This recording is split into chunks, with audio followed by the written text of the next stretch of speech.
High বন্ধুরা, কেমন আছো? আশা করি তোমরা সকলেই ভালো আছো। তোমরা সকলেই সবসময় ভালো থাকবে, এটা চাই আমি, দোয়া করি যে তোমরা সকলে সবসময় ভালো থাকবে। তো আজকে যাই হোক, আমি আজকে মেক্সিকান আনারের ভিডিও দেখাচ্ছি। এই যে মেক্সিকান আনারের গাছটা দেখলে বুঝতে পারবে কি সুন্দর আকারে ফুল চলে এসছে।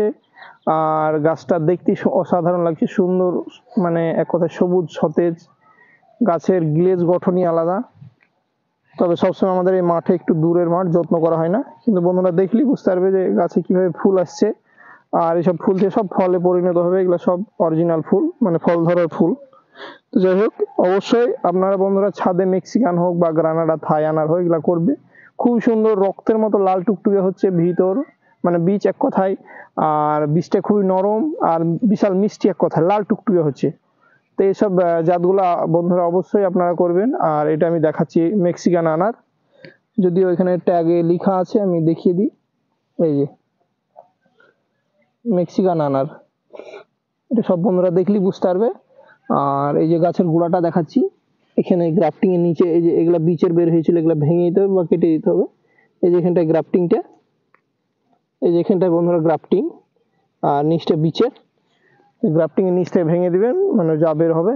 আর বেদানা তো অবশ্যই বের হয়, বারবার অবশ্যই ভেঙে দিবেন, কোনো অসুবিধা নাই। যাই হোক, এই বেদানা গাছ অবশ্যই করবেন। আর এই বেদানা গাছে এই টাইমে, মানে বর্ষার টাইম, মানে এক কথায় বৃষ্টি হবে বারবার, এই টাইমে বন্ধুরা অবশ্যই আপনারা স্প্রে করবেন, অ্যান্ট্রাকল স্প্রে করবেন বা ব্লাইটক্স কপার স্প্রে করবেন বারবার, বা সাপ পাউডার, যে কোনো এইসবগুলা ফাঙ্গিসাইড কিন্তু মোটামুটি সপ্তাহে একদিন করে স্প্রে করতে হবে বেদানা গাছে, না হলে এই পাতায় ধসা পচা রোগ লেগে যাবে।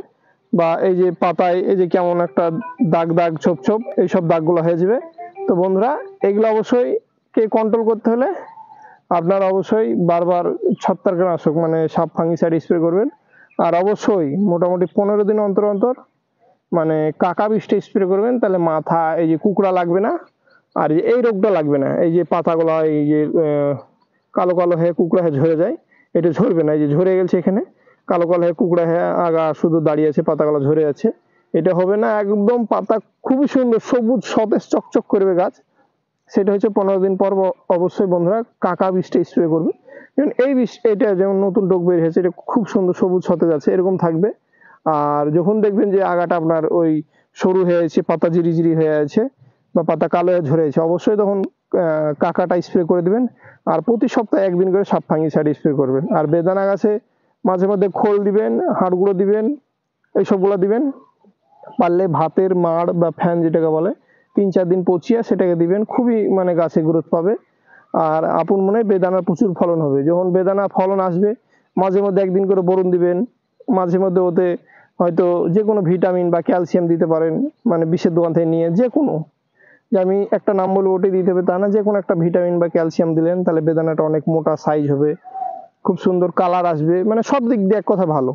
তো যাই হোক, আমি নেক্সট ভিডিওতে আবার আসছি।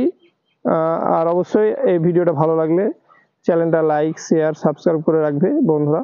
যাই হোক, নেক্সট ভিডিওতে আবার আমি আসছি।